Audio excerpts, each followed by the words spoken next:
एक महत्त्वाची बातमी वाल्मिक कराड असलेल्या पोलीस स्टेशनमध्ये 5 नवीन पलंग आणण्यात आले। बीड पोलीस स्टेशनमध्ये पलंग मागवण्यात आल्याची आता चर्चा आहे। पोलीस शिपायांसाठी पलंग आणण्याची पोलिसांनी माहिती दिली, मात्र या संदर्भात रोहित पवारांनी ट्विट करत निशाणा साधलेला आहे। तर हे पलंग नेमके कोणासाठी आणले असा सवाल राष्ट्रवादी शरदचंद्र पवार पक्षाचे नेते आमदार रोहित पवारांनी उपस्थित केलाय। त्यांनी या संदर्भात एक ट्विट देखील केलेलं आहे। त्यांचं ट्विट आपण पाहूयात। बीड पोलीस स्टेशनमध्ये नवीन 5 पलंग मागवल्याच्या बातम्या आहेत।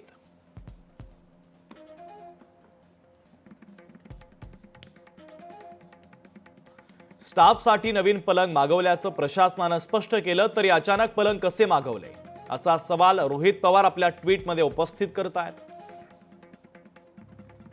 नवीन पलंग स्टाफसाठी मागवले असतील तर एवढीच तत्परता राज्यभरातील सर्वच पोलीस स्टेशनमधील स्टाफसाठी दाखवायला हवी।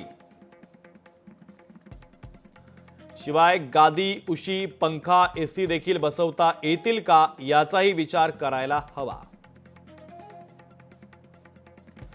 दरम्यान या संदर्भात विजय वडेट्टीवार यांची देखील एक महत्त्वाची प्रतिक्रिया समोर आलेली आहे, तीही आपण ऐकूयात। बीडचे पोलीस कराडलाच बॉस मानून, बाप मानून त्या ठिकाणी पोलीस वागत होते आणि आजही पोलिसांच्या भूमिकेवर 22 दिवस त्याला पकडू शकले नाही। त्यामुळे पोलिसांची प्रतिमा मलिन होताना दिसते। गृहमंत्र्यांनी याकडे लक्ष दिलं पाहिजे। त्यांना कदाचित ही माहिती नसेल या राज्याच्या मुख्यमंत्री म्हणून, गृहमंत्री म्हणून, पण जी जनतेमध्ये चर्चा आहे त्याकडे जर लक्ष दिलं नाही तर पोलीस विभागांचा वाटोळा झाल्याशिवाय राहणार नाही अशी परिस्थिती आहे।